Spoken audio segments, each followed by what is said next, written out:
ያጅል ጋር ደውዬ ልቀበለውና ፈታን በል። እሺ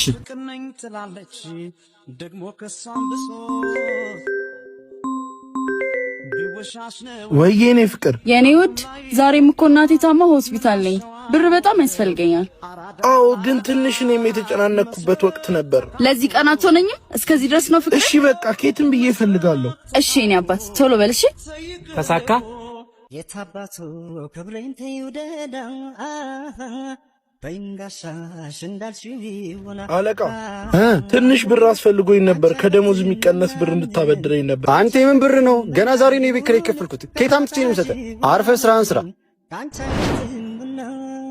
የታባቱ ክብሬን ተይውደዳ ጋሼ ልሸከመው ትችላለህ? ወደ ላይ ነኝ እኔ።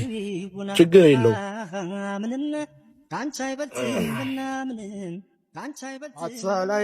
የኔ ጣፋጭ አይልክም እንዴ? ምንድን ነው? ቆይ እስቲ ልደውልለት።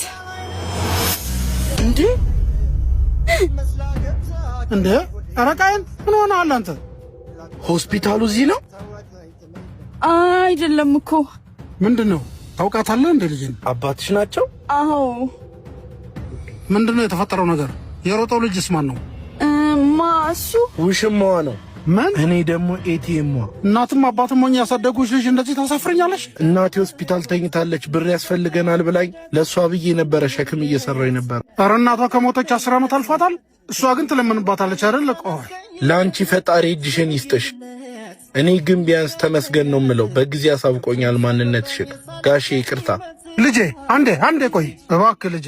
ለእሷ ሳይሆን ለእኔ ለፍቼ ላሳደግኳት ለአባቷ ስትል ይቅር ብለህ እባክህ አትዘንባት። ይቅር ብያታለሁ። እግዚአብሔር እባክህ እንካ።